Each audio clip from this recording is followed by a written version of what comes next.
Graça e paz, amados, tudo bem? Estamos começando mais uma edição do AbaCast, né?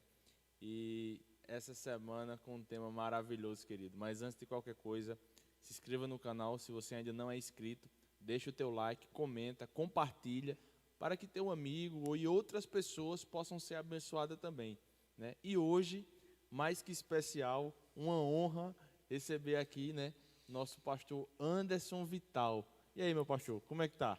Que bênção, paz e graça a todos, paz e graça a Ítalo. Nós estamos aqui nesse projeto espetacular, né? Que é o nosso AbaCast. E sim, pessoal, é uma oportunidade imensa. Outros já passaram por aqui, quantos outros também vão passar. E essa noite, esse podcast, esse momento, enfim, vai ser maravilhoso, né? Isso. E hoje, pessoal, um tema sensacional. Um tema que a gente vai nos acrescentar muito, né, meu pastor? Se assim eu posso falar. Com Que é certeza. um tema verdades inegociáveis. Aquilo que a gente não pode negociar, pessoal. Aquilo que de fato são princípios, são valores para a minha vida e para a sua vida, né? E esses princípios, junto com o pastor Anderson, aqui a gente vai mergulhar a fundo e com certeza Deus vai falar com você e você vai receber direcionamento da parte do céu, né? Vai ser algo sensacional, né, meu pastor? Vem-se embora com a gente agora para a gente poder conversar, uma conversa sadia, uma conversa, né, ampla, uma conversa profunda também, para a gente poder falar alguns desses pontos aqui, verdades inegociáveis. Tem muitas, né? Mas separamos algumas delas, senão a gente ia passar a noite aqui E falando, assim, né? falando de algo inegociável, né, meu pastor, a gente vem de um tempo de pandemia, sim, né? E a gente viu que o que Deus fez na sua vida, né? Deus acrescentou nesse tempo de pandemia. E acredito que para Deus acrescentar, para Deus fazer essa alargação de tendas, houve princípios que o senhor não pôde negociar. Sim, conta um pouco para nós dessa trajetória, como o senhor conseguiu como empreendedor, né? Como um pastor também, Isso, né? E como também que o senhor conseguiu chegar aqui na aba. Conta um pouco exatamente. para nós aqui, para o pessoal de casa te conhecer mais. Perfeitamente. Pessoal, a nossa história, eu vou tentar resumir aqui ser bem objetivo. Em 2019, nós fizemos um projeto chamado Missão Israel, e várias pessoas foram envolvidas, especificamente quase 60 pessoas me ajudaram nessa missão, da qual custearam, né? Os outros 50% foi um esforço extraordinário que eu fiz com a minha esposa, e minha esposa embarcou comigo nesse projeto, bem certo que só fui eu, mas ela estava junto comigo, questões financeiras só podia eu, e o que a gente fez foi conseguir consumar esse projeto, primeiramente com a ajuda de Deus, que era botar nossos pés no solo israelense. E isso se efetuou. Quando veio, então, o retorno, né, meio de Israel, nós vínhamos com um projeto de poder avançar em novos territórios, em uma nova fase da nossa vida. Eu e minha esposa, nós estávamos cientes sobre isso. E o que aconteceu foi que veio a pandemia. Em março de 2020, estoura mundialmente a pandemia. Eu tinha ouvido rumores na escala que nós fizemos em Portugal, em Lisboa, sobre o que já estava acontecendo e supostamente já dando indícios de alguns casos, mas não era tão expressivo. O que acontece é que quando tudo vem à tona em março de 2020, nós tivemos que remanejar e reprojetar todos os nossos planos. Então, questão de trabalho, então questão familiar, foi tudo remanejado. Nós ficamos praticamente impossibilitados. A ideia era nós sairmos do país, eu, minha esposa, meus filhos. Nós tiramos passaportes. Olha aí. A gente ia embora, cumprir algo que estava no desejo do nosso coração. E Deus mudou completamente a trajetória e o rumo da nossa vida. Foi daí que começou a virada. Nós viemos com palavras extremamente direcionadas de Deus de Israel. Meu Deus. E isso foi efetuado em 2020, 19, novembro para dezembro, em 2020, em janeiro já começou a mudança. Nós entregamos, né, a igreja da qual nós pastoreamos durante quase 10 anos, a igreja Amor em Cristo, e como nós ficamos impossibilitados de viajar, em janeiro de 2020, nós já ficamos isentos do pastoreio, efetivamente falando, né? E planejando para poder sair do país. Mas nós não conseguimos porque todos os voos foram cancelados, os aeroportos foram fechados e toda aquela situação, né? Foi um caos total. Quem lembra no começo da pandemia. Então a gente aproveitou, eu e minha esposa, e tiramos um ano sabático. Olha aí. Foi. Então vamos, né, levantar nossos valores, vamos ver aqui o que é que nós vamos agora fazer e vamos planejar, vamos projetar, vamos direcionar, criar expectativas, já sabendo que não conseguiríamos então sair.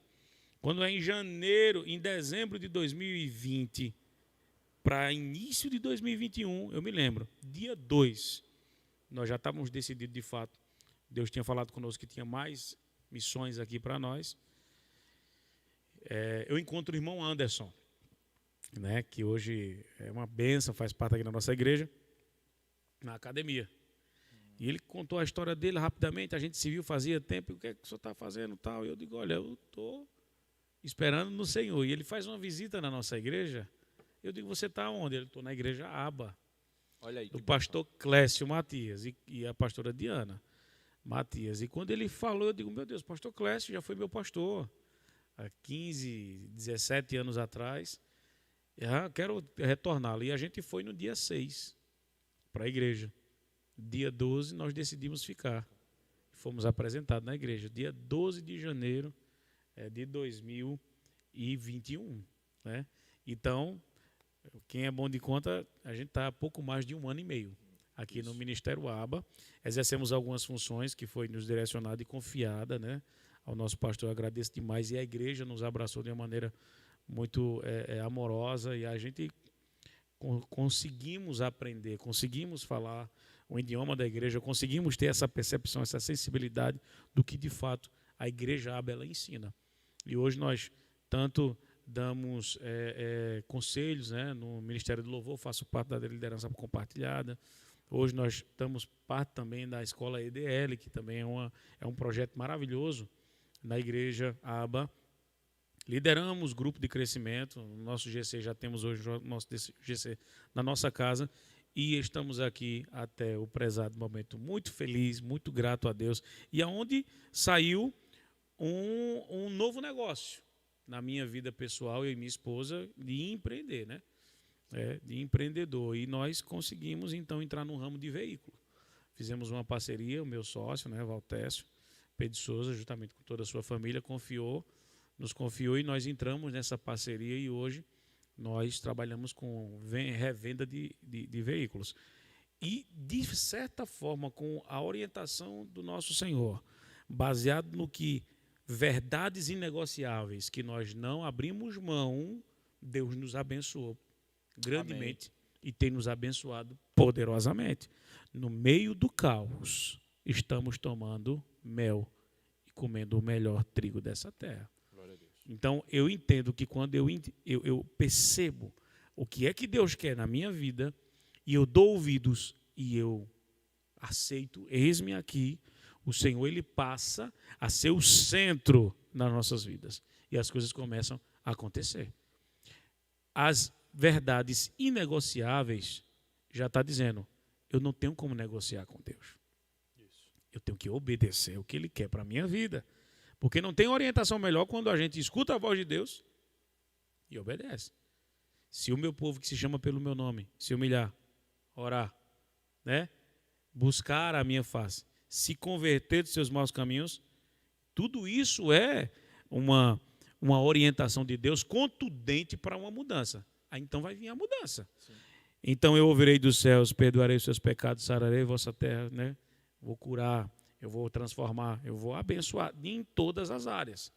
Então, a gente pode trazer aqui algumas dessas verdades inegociáveis. E a primeira delas, não é isso, Ítalo? É Deus nos ama. Olha aí. Ponto. É inegociável essa verdade, é uma verdade absoluta, indiscutível. Deus amou toda a humanidade. Deus não amou parcialmente, não foi um amor paternal, não foi um amor familiar, não foi um amor fraternal, foi um amor ágape, incondicional. Por isso que é uma verdade inegociável. Que bênção. Meu Deus. E esse amor, né, pastor? É o amor que nos constrange, né? É um amor que nos atrai mais para perto. E é um amor, como o senhor falou, que está acima de tudo, né? É interessante a gente olhar para um Deus que nos tirou do lamaçal do pecado. A Bíblia diz que Ele nos deu veste nova, né? Um novo nome. Só faz isso quem ama. Só faz isso quem de fato entregou o seu único filho. Né, pastor? Que é o texto que a gente separou aqui para poder fundamentar essa verdade inegociável. João 3,16.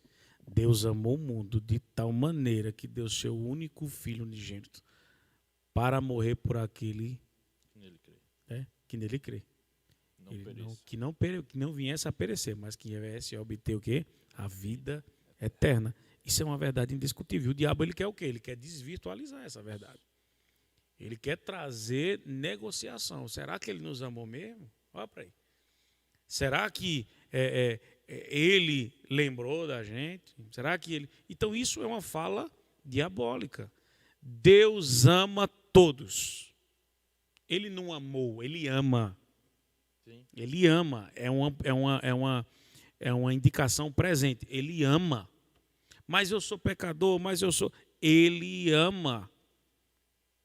Ele ama, ele lhe amou, ele lhe ama. Então, quando eu pego essa verdade e eu começo a tentar me aprofundar nela, eu vou entender que Deus está me dando o quê? Oportunidade de ser amado por Ele. Então, você que está aí acompanhando esse podcast, né, esse Abacast, né, e você começa a pensar, do ponto de vista... eu tenho me afastado do Senhor, eu estou afastado do Senhor, eu nunca me encontrei com Deus, ainda assim Deus me ama, Ele te ama. É uma verdade indiscutível, inegociável. O amor de Deus, ele está acima do nosso pecado. Você já parou para pensar nisso? Então eu vou continuar pecando? Não, aí já é outra situação. O amor de Deus, ele não vai vetar a consequência do pecado. Porque a própria palavra diz que Romanos, né, não me lembro agora, diz assim, o salário do pecado é a morte, mas o dom gratuito de Deus é a vida eterna. Eu acho que é 8:23 de Romanos, se não me falha a memória. O salário do pecado é a morte, mas o dom gratuito de Deus é a vida eterna. Então, Deus, ele nos dá essa chance. O que a gente precisa parar de né, e desencanar não, eu estou numa vida de pecado, eu estou numa vida errônea, o amor de Deus não me quer, o amor de Deus não me assiste.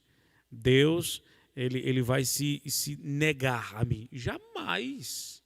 A gente tem tantas passagens bíblicas que vai mostrar que o filho pródigo, no mais profundo do abismo que ele se encontrou, mas quando ele decide retornar, o pai está lá de braços abertos.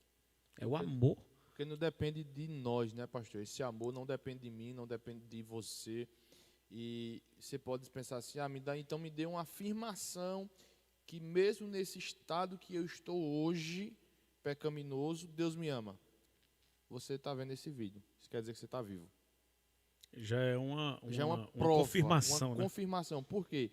Você, através desse podcast, você talvez possa se arrepender e encontrar salvação em vida eterna. Isso é uma prova de amor. Isso é uma inegociável. Isso é uma verdade inegociável. Porque até que ele venha buscar a sua igreja, existe chance. Tem chance para você, para mim, para qualquer outra pessoa. Tem chance. Por mais que você não queira, o amor de Deus estará a favor de você. Por mais que você fuja, por mais que você estude, por mais que você tente, sabe? Não tem. Eu não consigo. São temas que nós abordamos aqui sobre verdades inegociáveis. É tão inegociável que eu não consigo colocar outra coisa para tentar. Não tem. O amor de Deus não tem. É tanto que não adianta, querido, eu, você ou qualquer outra pessoa ter muito conhecimento, saber muito da Bíblia, mas se não tiver amor, de nada serve. É o texto lá de Paulo, né? Primeira carta aos Coríntios, capítulo 13, que ele vai falar sobre o amor, do 1, né? Ele vai falando, ainda que eu falasse a língua dos homens e dos anjos, ainda que eu, né, exercesse os dons, ainda que ele vai falando, se eu não tiver amor, de nada me serviu, nada adiantou. Então o amor é a base, acredito que até da criação, por isso que a gente colocou sobre isso, né? Deus nos amou de uma maneira tão grande. Aí deu o filho dele, que é uma decisão do filho, eu irei. Envia-me a mim. Envia-me a mim. Isaías capítulo, né? Capítulo 6, envia-me a mim. Aí o Deus se fez carne no meio dos homens, se despiu da sua glória, habitou no meio de nós, nasceu, cresceu, morreu, ressuscitou, e agora ele olhou para nós e disse: eu provei que o amor do Pai que está sobre mim derramou sobre vocês a graça. Veja que tremendo. E nos deu a oportunidade da gente pensar. Pense nisso. Não importa, olha, eu digo muito assim, sei lá, eu sou de outro segmento, eu sou de outra religião, eu sei. Eu até não gosto de dizer que eu faço parte de uma religião, eu faço parte de uma fé. E essa fé é só em Cristo Jesus, né? Eu creio no que o Senhor Jesus tem para a minha vida. Então, importa qual é, sabe, o teu segmento. O amor de Deus não vai mudar por você, não. É isso que eu estou te falando. Não, eu sou um matador, eu sou um criminoso. Deus te ama. Deus te ama. Eu quero que alguém diga, me prove. Não, Deus não ama. Deus ama, irmão. Está lá, é a Bíblia. João 3 diz assim: Deus amou o mundo. Se você for pegar numa exegese mais profunda, o mundo ele é um prerrogativo da humanidade. Deus amou a humanidade.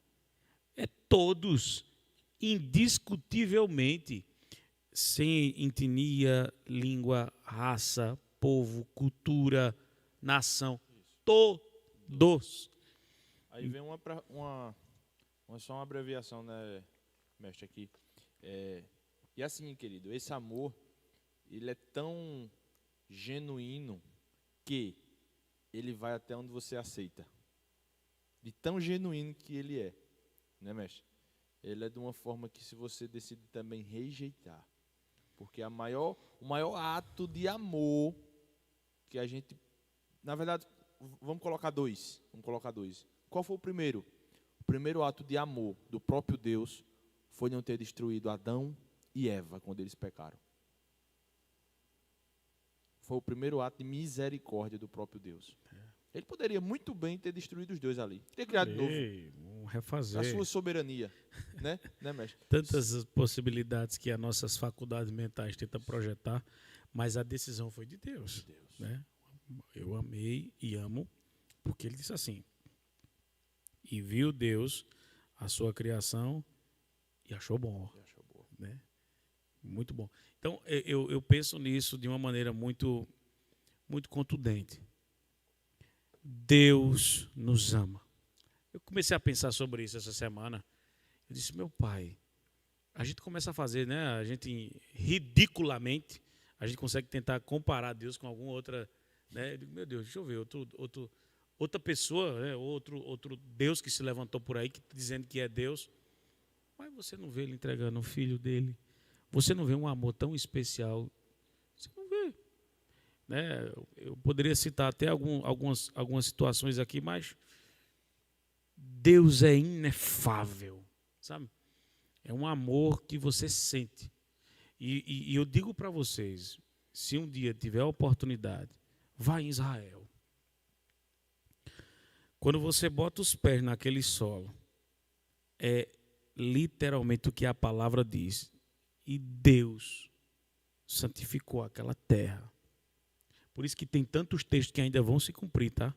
em propósito ali daquela nação, em propósito daquela terra, que alguém disse para mim assim, Carla Damasceno, quando você pisar lá, você vai ter uma sensação como se você já tivesse estado ali. Parece que eu estou em casa. Literalmente foi essa sensação que eu tive. Meu Deus, parece que eu já estive aqui. Mas a genética como é que eu vou dizer? É o DNA, é isso que ela falou, o DNA de Deus na nossa vida. Veja que coisa inacreditável. E o Senhor abençoou, né? Todos que viessem de outras nações a pisar nessa terra seriam abençoados. Eu fui com essa fé. Né? Se você crê ou não, a gente não vai discutir isso aqui. Não vai mudar. Mas eu provei e provo dessa experiência. Inacreditavelmente. Hoje, eu entendo tão profundamente o que é o amor ágape de Deus. Amém. Pelo seu Filho Jesus. E dentro disso, né, a gente vai dar só mais um passo, porque a gente pode falar também dentro desse amor, né, meu pastor? Junto do amor, aí vem algo muito fantástico, que é a imagem e semelhança de Deus. E o que seria, querido? O que seria de fato essa imagem e essa semelhança? Porque eu e o pastor Anderson somos diferentes, gostos, pensamentos, às vezes diferentes, um do outro, né, meu pastor? Exatamente. Mas mesmo assim, o que de fato nós somos a imagem e semelhança de Deus, meu pastor? O que é que tem aí que para a gente saborear? Para você ver, essa é a segunda verdade inegociável. Nós fomos feitos à sua imagem e semelhança. Ninguém vai tirar isso. Não, eu acho que não. Peraí, não. Quando Deus fez, não. Tá lá, irmão. Tá lá. E se você pegar até na transliteração, você vai encontrar praticamente a mesma situação. Você vai encontrar a mesma situação. Você vai encontrar a mesma coisa. Deus fez um homem à sua imagem e semelhança. Princípios, valores que baseiam-se no seu caráter divino. Caráter de Deus. Deus nos fez nada mais, nada menos do que o seu caráter. Olha para aí. A sua imagem e semelhança, Deus os criou. Você vai ver que o texto vai dizer assim: e cria Deus o homem, a sua imagem e semelhança. A sua imagem e semelhança, Deus os criou. Veja bem, ele vai e volta na afirmação. Obviamente, né, Moisés escrevendo, foi ele que escreveu o Pentateuco, que é o primeiro livro desse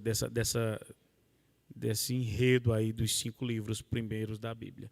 Então, pense, irmão, quando a gente começa a falar sobre isso, aí começa a gente mastigar a nossa mente. O que é que está acontecendo hoje atualmente? Pode ver que vai ser uma coisa cronológica, né? O amor de Deus, obviamente, então vem a segunda, que é valores e princípios, obviamente, em semelhança de Deus. Caráter, irmão. O homem, quando o Senhor Deus cria ele e ele peca no jardim, ele perde algumas dessas virtudes, atribuições que Deus coloca. Deus colocou na criação. Eu sou imagem e semelhança de Deus. Meu Pai do céu. Em que sentido, pastor Anderson? Vamos lá.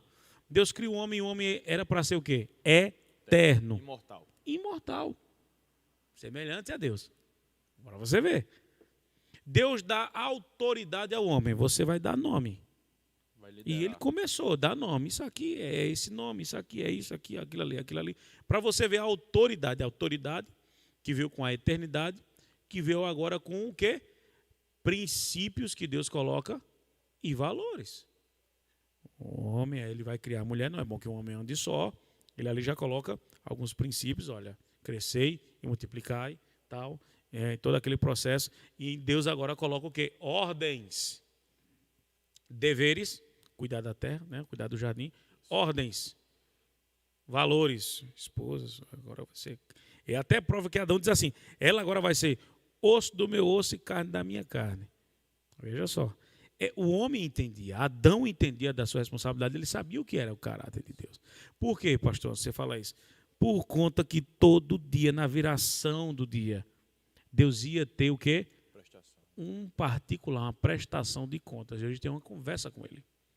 Como é o nome que o pessoal fala? Aquela é TD, tempo... TSD, né? TSD, tempo a sós com Deus. Sempre o Senhor estava lá. Sempre Deus estava Discipulado, conversando. né, mestre? Exatamente. No Éden já tinha, né? Discipulado. Deus o discipulador e Adão o discípulo. Claro que isso é algo que aqui agora, como é que chama? É mais atual, né? Isso aqui. Mas a gente está aqui conjecturando. Ou seja, ao longo do tempo o homem foi perdendo. A primeira quebra, o que é que um homem perde? Deus, o que é inegociável aqui? Qual é a verdade negociável? Deus fez o homem à sua imagem e semelhança. Isso é inegociável. Mas o que é que um homem que primeiro perde com o pecado? A eternidade. Verdade. Ele era para ser eterno dentro do jardim. Então Deus coloca o quê? Um limite de vida. Deus começa agora a colocar outras situações. Tu comerás do suor da tua terra, perdão, o suor do teu rosto, né? Do trabalho. A mulher agora ela sofrerá, a serpente rastejará sobre seu corpo. Deus, ele agora mudou o cenário. Mas estava inserido o caráter de Deus no homem. Estava inserido. Qual é uma o que o homem trouxe com o pecado? Ele perde a humanidade. Ele perde a eternidade. Posteriormente, ele perde sua humanidade. Porque acontece depois, quando sai do jardim, o primeiro, homicídio. Uma pessoa que tira a vida de outra pessoa. Uma criação que tira a vida de outra, uma pessoa que também foi criada, o cara perdeu a humanidade. Um ser humano que tira a vida de outro ser humano, um cara desse está, provavelmente, irmão, perdeu a humanidade dele. Sensibilidade humana, a humanidade, tá, gente? Depois você pesquisa sobre isso. O que é um ser que tem humanidade. Depois procura, é tão profundo isso. É sensibilidade. Humanidade tem compaixão, tem misericórdia, tem afeto. Alguns dos atributos do próprio Deus, né? Você está me entendendo? Então, é a primeira, inegociável. Deus nos amou. Segunda, inegociável. Ele nos fez sua imagem e semelhança. E alguém ainda pode dizer assim, mas tá, tudo bem, vocês estão falando isso aí, mas isso foi no velho. Aí eu vou te dar um exemplo do que o próprio Jesus falou. Mateus capítulo 5, versículo 48. Isso é uma das falas de Jesus mais fantásticas que eu acho, porque ele diz assim, ó, ele está dando um discurso, né, falando com os discípulos dele, e no versículo 48, se você abrir a sua Bíblia aí, Mateus capítulo 5, versículo 48, vai estar escrito assim, palavras do próprio Jesus. Sedes perfeitos, assim como é perfeito o vosso Pai que está nos céus. Isso dá um nó na cabeça do camarada, que como eu vou ser perfeito igual a Deus? Perfeição. Como? Mas o que? Como assim? Aí Jesus, ele deixa muito claro como ser perfeito. Se você voltar uns versículos anteriores, ele diz assim, ó, ensinar a vocês que vocês têm que amar quem ama vocês. Porém, eu agora vos digo. Quando ele diz assim, ó, eu agora vos digo, ele está dizendo assim, ó, eu tenho autoridade e autonomia para falar isso a vocês. Amem quem vos maldizem, porque se vocês só amar quem ama vocês, que galardão vocês vão ter? Perde o propósito do amor, né? Perde o propósito do amar. Perde. Então, assim, é nesse sentido que a gente consegue, meu pastor, ser perfeitos, como é perfeito o Pai que está no céu. E a gente olha que tudo está incluso no amor. Porque se você ama, você perdoa, você exerce de misericórdia, você não olha o defeito, mas você enxerga na pessoa que tem um defeito uma oportunidade de mudança. Esses atributos, essas situações são atributos do amor. E também aí entra algo sensacional, que infelizmente, queridos, algumas pessoas querem desconstruir hoje essa característica, mas isso é inegociável. Não tem negociação. E o que seria isso, Ítalo? Família. Deus criou a família, Adão e Eva. Não tem meio termo, querido. Não tem negociação, não tem flexibilidade nisso. Não tem barganha, é um não tem negociação, não tem. Deus criou família, homem e mulher. Geram filhos. E aí, meu pastor? A terceira característica. Pode ver que é cronológico, né? Aí o homem então perde a eternidade, posteriormente perde a humanidade, então ele vai perder os valores, ele vai perder princípios. E essa perca de princípios abre precedentes para defamar a imagem de Deus, né? Degredir a imagem de Deus. Porque quando a gente perde a característica, a gente perde esse parecer com Deus, imagem e semelhança, irmão, é caos total. O homem, ele entra num caminho tão irreversível, ali, a gente está na questão cronológica, né? Saiu do jardim, já houve um homicídio e tal. Olha o que diz o capítulo 6, versículo 5 de Gênesis. E viu Deus toda a imaginação maléfica e as intenções do coração do homem eram más continuamente. E decidiu Deus: enviarei o dilúvio. Você está entendendo o que é o processo? Você está entendendo que hoje é discutível, colocaram discussões, não, mas agora tem que abrir lei para isso, agora pode adotar, 2 homens podem adotar uma criança, 2 mulheres podem adotar uma criança, e agora não, e uma mulher só agora ela pode adotar uma criança e gerar sozinha, vai lá e compra um embrião, compra. Você está ouvindo isso aqui? Ela compra o embrião, ela escolhe a cor do olho, ela escolhe o tamanho, né, do pescoço, ela escolhe a cor do cabelo. Pelo amor de Deus!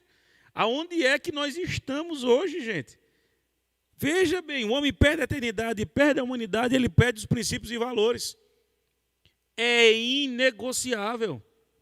Família é homem, mulher e filhos. Por que é tão difícil entender? Eu realmente eu sou adepto, tá? Eu sou adepto, feroz.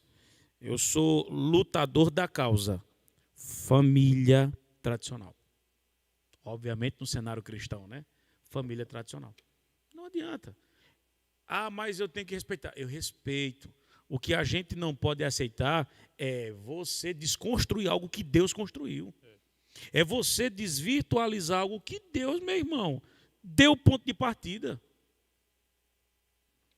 Eu até comentei, né, ensinando na sala do EDL, na aula, que Deus fez Adão com o órgão genital reprodutor.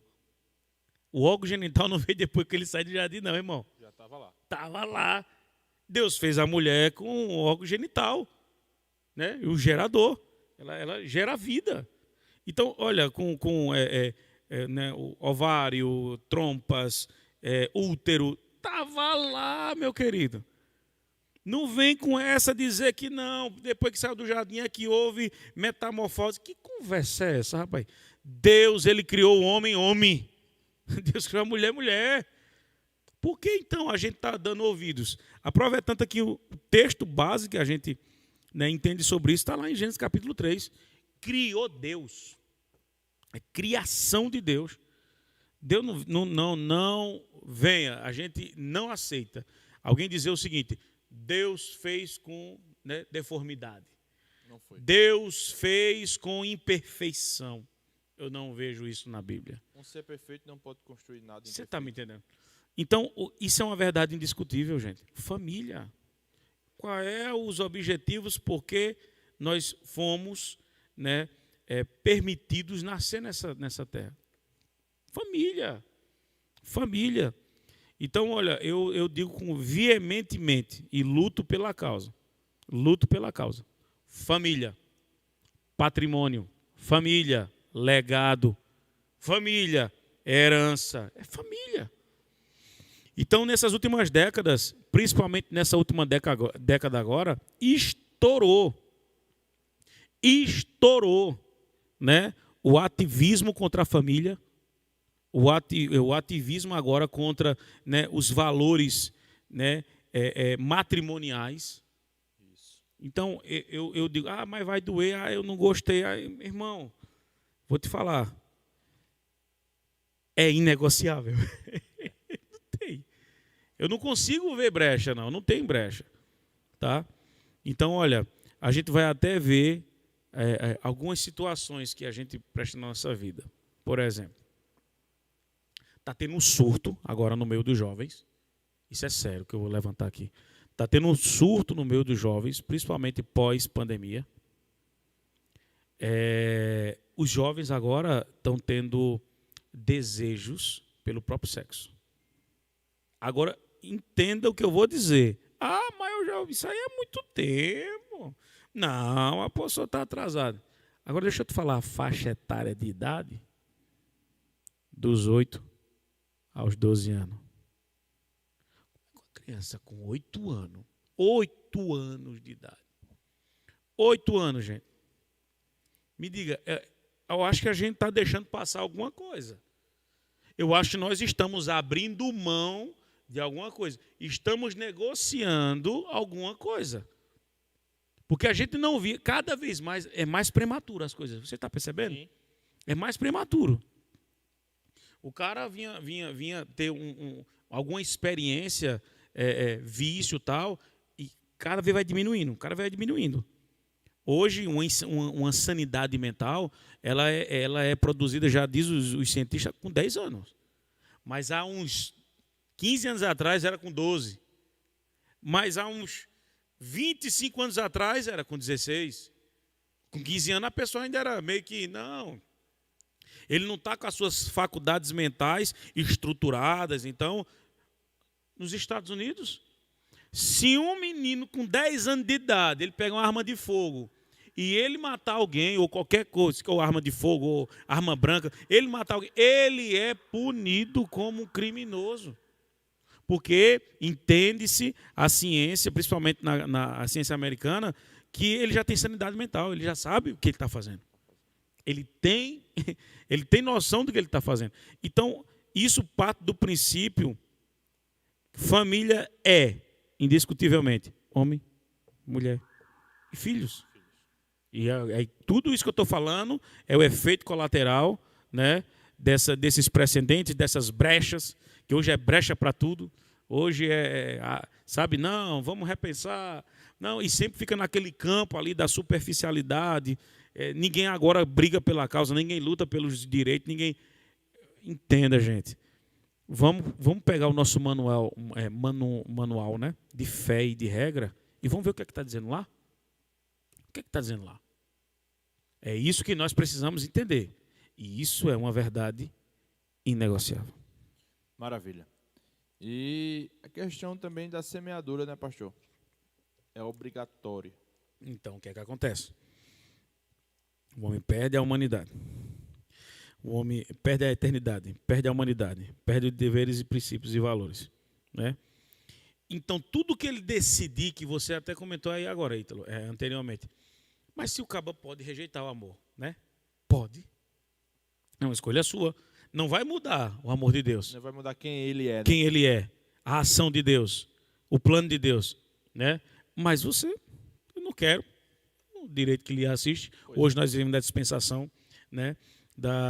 A dispensação da graça, que é o livre-arbítrio. Mas o que você vai decidir, isso vai gerar consequências destrutivas, construtivas, negativas ou positivas. E isso entra, então, o quarto ponto, né? Que é a semeadura é obrigatória. O que você plantar, você vai colher. Indiscutivelmente, inegociavelmente, vai acontecer. Eu não quero Deus. Então, você vai querer quem? Você está abrindo a porta, então, para outra pessoa. O diabo, o mal, né? O inimigo, o vício, o crime, desejos sexuais pecaminosos, desejos carnais, o velho homem. Você, então, vai ter que escolher outra pessoa. Você não vai ficar no campo da neutralidade. Não existe esse campo, né, pastor? Não existe. Ou você serve a Deus, ou não serve. Ou não serve. Até Tiago diz, o apóstolo Tiago diz, se você ama o mundo, você se constitui inimigo de Deus. Se você ama Deus, você se constitui inimigo do mundo. Não tem uma terceira. Simples. É simples. Então, eu decido pecar. Vai vir o quê? Consequências do pecado. Positivo. A colheita é obrigatória. É obrigatória. Esse aqui é o quarto ponto. É inegociável. Não, mas eu plantei coisas más, mas vamos negociar aqui, eu colhi coisa... Não tem negociação. Foi você que plantou. Nesse processo, meu pastor, de semeadura, né, esse processo de semeadura, é importante entender o seguinte, pessoal. O cara vai lá, meu pastor, matou alguém, tá? Matou 2, 3, 4, 5, 10, 20 pessoas, não sei, matou. Mas foi preso, né? Uhum. E lá ele aceitou a Jesus. Sim, sim. Se arrependeu genuinamente. Vai ser salvo? Sim. Se aceitou verdadeiramente, sim. Sim. Mas a consequência do ato dele pecaminoso, aqui na terra, ele vai ter que pagar. Ele Tremendo. já vai estar pagando, né? É tremendo você trazer isso aí, porque eu já estava aqui na minha cabeça. Minha esposa está até ali nos bastidores, ela pode confirmar. Teve um irmão, da qual a gente pastoreava, não vou citar o nome do irmão, obviamente, por questão de ética. Isso tem alguns anos atrás, eu estava pastoreando, ele chegou no gabinete pastoral e ele revelou alguma situação ali muito séria. E ele falou que tinha matado algumas pessoas. Eu até me assustei. Eu, novo assim, como no pastoreio e tal, e eu, meu Deus. Ele disse, mas pastor, isso está me perturbando, e eu saí da minha terra natal, do meu estado, e as palavras aqui na igreja, e como o senhor tem alinhado a gente com Deus, e eu tenho sentido uma cobrança, obviamente era o Espírito Santo, a palavra causando efeito, e ele disse, o que eu faço? O que ele já tinha cometido já estava em torno de uns 17 a 18 anos, daquela época para trás. Já fazia entre 17 e 18 anos. Ele veio, constituiu família, casou, teve filhos. Eu liberei uma frase para esse cidadão. Eu disse para ele, você vai voltar na sua terra e você vai se entregar.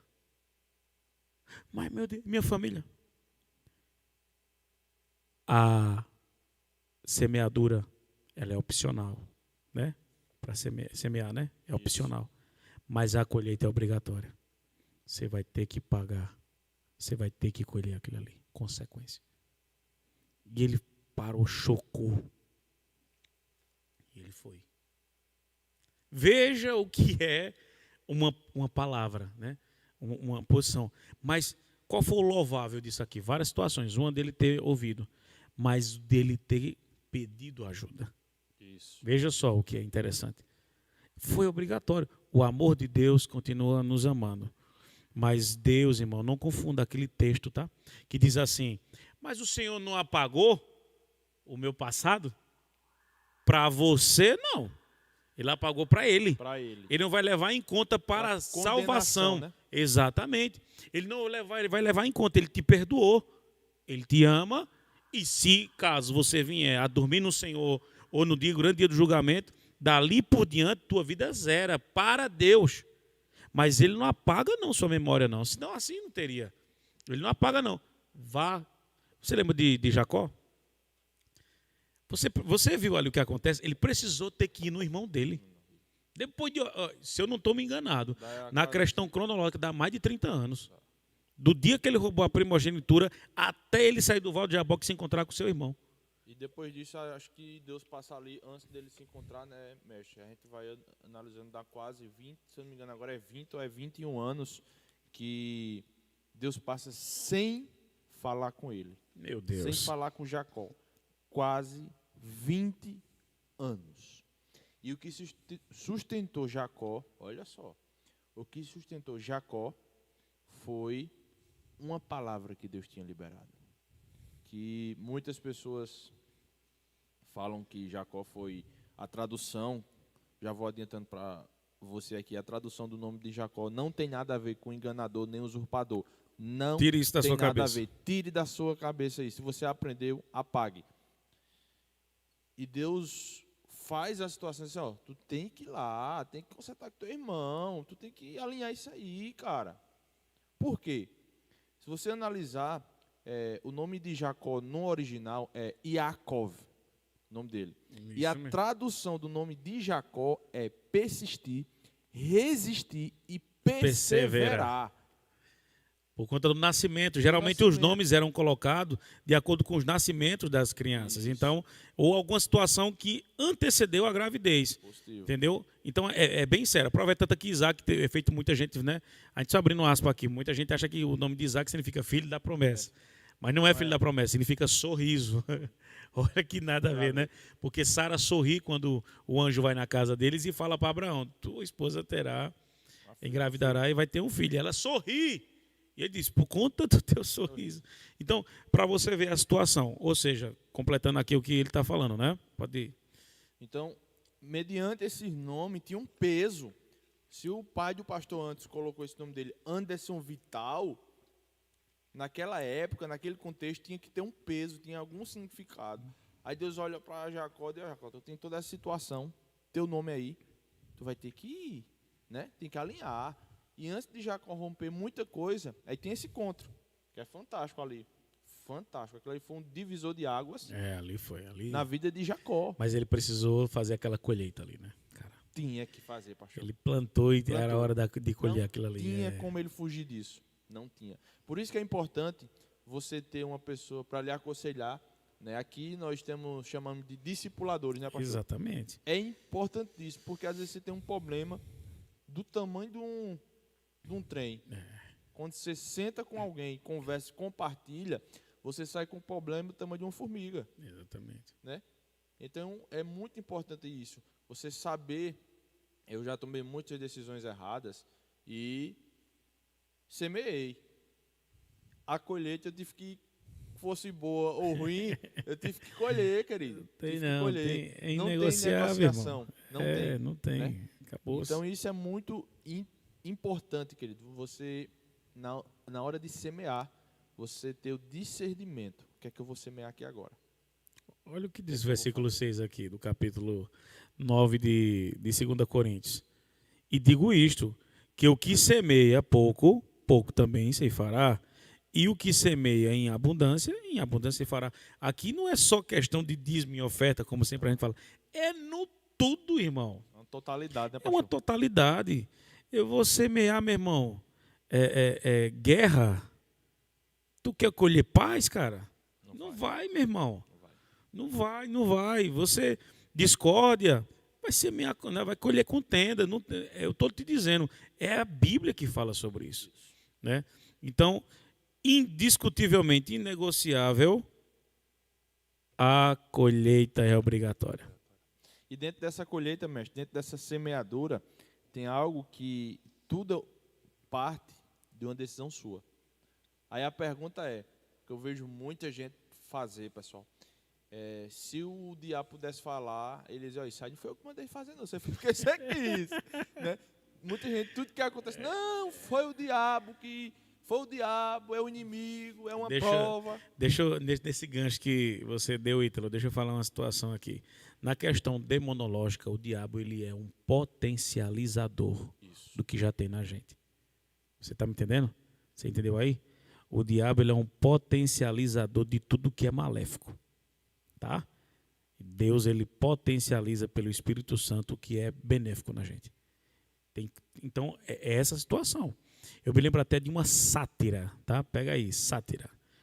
É uma conjectura, um pensamento, é uma metáfora, tá bom?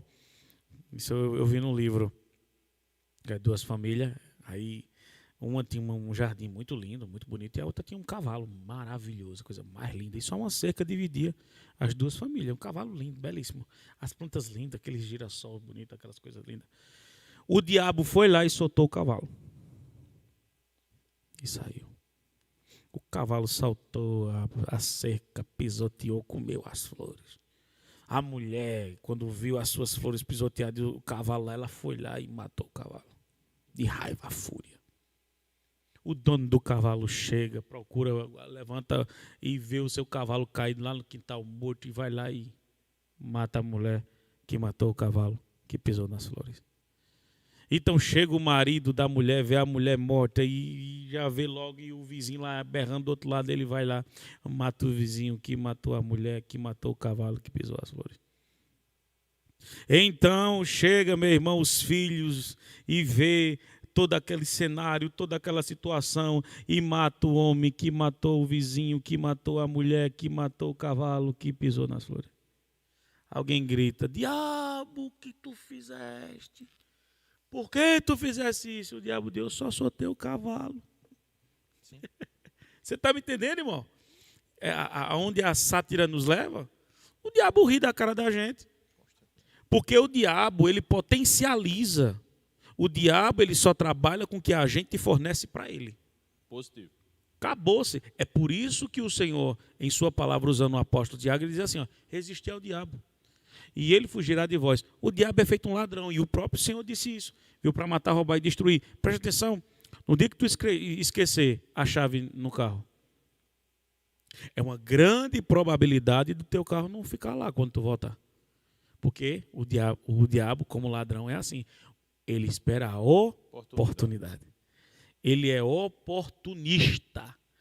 Então, por isso que eu penso nesse ponto de vista, eu olho dessa forma.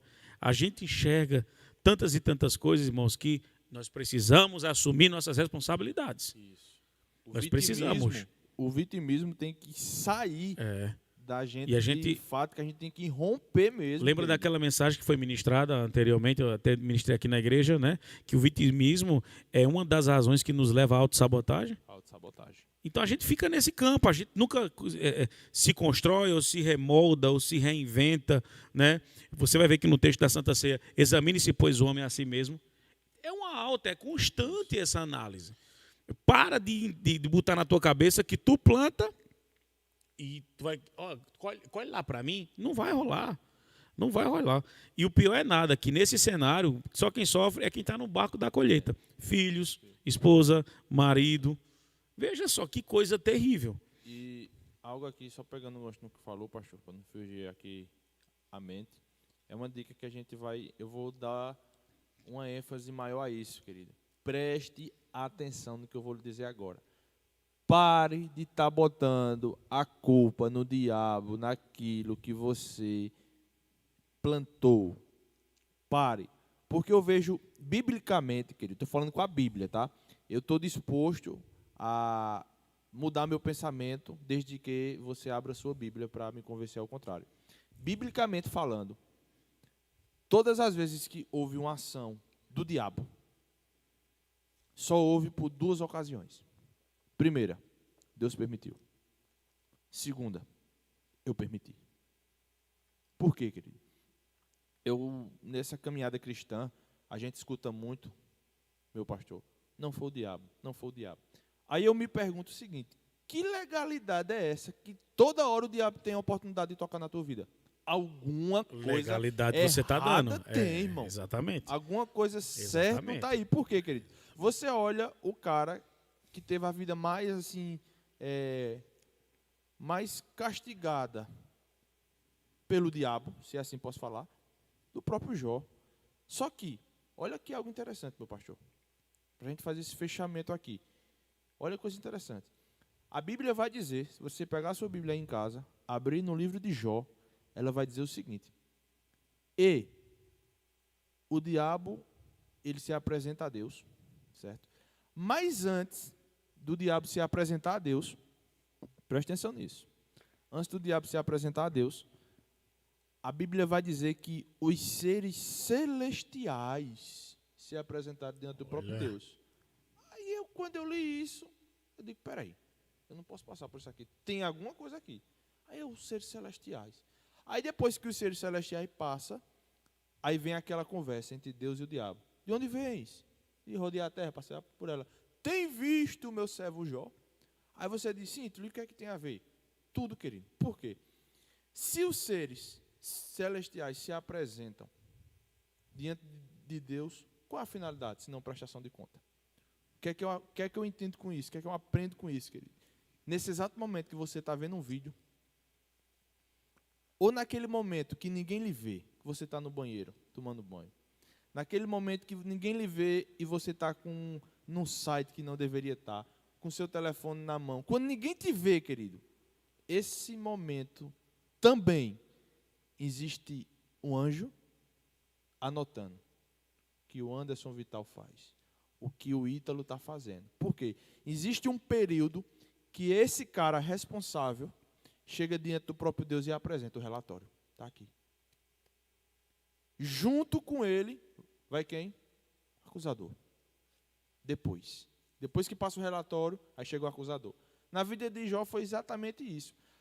E todas as vezes, meu pastor, isso para mim foi marcante. Todas as vezes que Deus foi falar de Jó, ele disse assim, ó, tem visto meu servo Jó, homem sincero.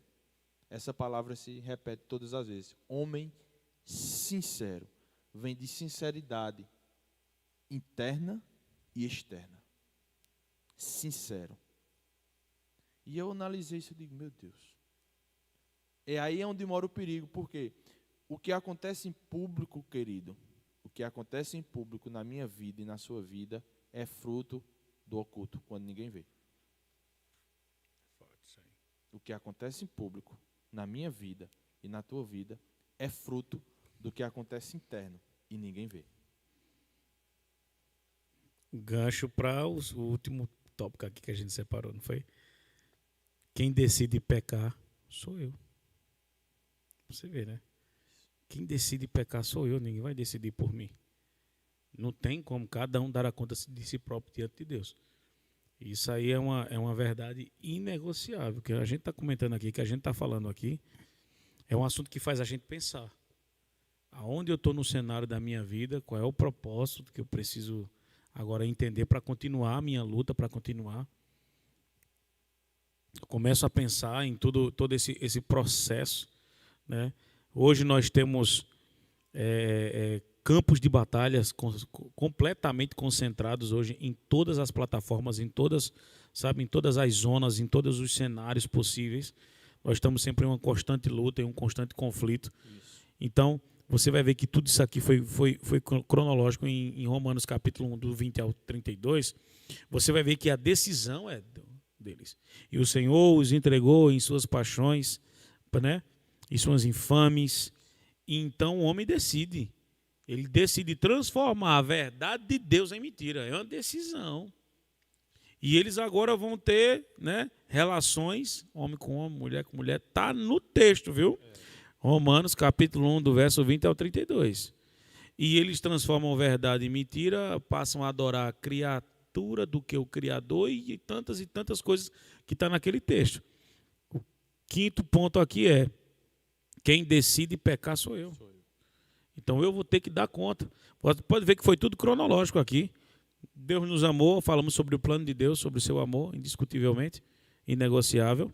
Um homem foi feito à sua imagem e semelhança, princípios, caráteres, valores atribuídos de Deus para a minha vida. Então, por esse motivo, vem a família, homem, mulher e filhos. Quebramos e estamos quebrando como humanidade, como povo, né, como criação. Desse ponto de vista, então, o que eu plantar eu vou colher é obrigatório. É indiscutivelmente obrigatório, é inegociável. Por esse motivo, eu vou ter que dar conta. Como é que o pastor fala, o pastor Clécio? O boleto chega, quem fez foi você, pague. Passa o cartão, mais uma hora, ó. A fatura chega. Chega na minha e na tua porta. A fatura chega. Então, eu penso nisso. E existem outras verdades inegociáveis. A gente pontuou pelo menos essas aqui para a gente poder conversar hoje, mas eu quero que você entenda. Insira Deus nos cenários da sua vida. Você vai ver tantas coisas que estão ocultas se revelarem. Porque Deus é luz. Sim. Então, a partir do momento ali, ó, aquela luz ali, ó, se você abaixar ela, o que está aqui em cima da mesa fica escuro. É uma coisa que eu preciso agora começar a mudar. Ponto de vista. Deixa eu compartilhar algo aqui com vocês. A gente estava conversando ontem, eu, minha esposa e meus filhos. A gente saiu do culto e fomos ter um momento ali com a nossa família, eu e minha esposa, em casa, na mesa, e conversamos. Vamos conversar. E a gente percebeu o quanto é importante a gente se posicionar. É nosso dever, é nossa responsabilidade, é nossa tarefa, é nosso propósito. Você está me entendendo? Tudo que Deus colocou na nossa mão é de nossa responsabilidade, zelar. Então, Você está passando uma situação com seu filho? Converse. Você está com um problema no seu relacionamento conjugal? Converse. Você está com um problema sério na tua questão de trabalho, né, do teu negócio, você como empregado, você como patrão? Converse. Você está com uma situação? Converse com Deus. Então, eu percebi essa situação e a gente começa a entender, meu Deus, eu estou em déficit, eu estou em falta, sabe? É essa cobrança que faz a gente avaliar algumas coisas, é essa cobrança que faz a gente perceber algumas coisas. A vida às vezes é tão corrida, Ítalo, que a gente deixa algumas coisas passar desapercebidas. Viu? Amém, queridos. Glória a Deus. Né? Vamos entrar agora nas nossas considerações finais, meu pastor. Rápido demais, né? Já passou. Mas passa o tempo aí. Meu Deus do céu. As considerações finais aí, meu pastor. Meu Pai eterno. Meus queridos, que você possa compartilhar isso aí, possa vivenciar, escuta de novo, volta aí, como diz as antigas, né? Volta a fita. Né? Agradeço demais a esse Cast Aba, né? Abacast. Abacast. Esse Abacast. E outros vão passar por aqui, são assuntos realmente que a gente precisa, são bem relevantes, né? Assuntos contundentes que nós precisamos reafirmar, afirmar e reafirmar, e que Deus abençoe grandemente a tua vida. Ora por nós, família Aba está de portas abertas. Obrigado, Ítalo, tamo junto, ministro. Amém, meu pastor. E é isso aí, querido. Compartilha, deixa o teu like, comenta, né? Porque o YouTube entende que o conteúdo é relevante, né, querido? Exatamente. Então, compartilha para que outras vidas possam ser abençoadas. A gente não veio aqui para botar o dedo na ferida de ninguém, né? Com amor, esses assuntos a gente não pode deixar de falar deles porque são de extrema importância, né? Mas que Deus te abençoe poderosamente e espero que você possa ter sido edificado. Deus abençoe. Um forte abraço. Em nome de Jesus. Cada vez que eu abrir a minha boca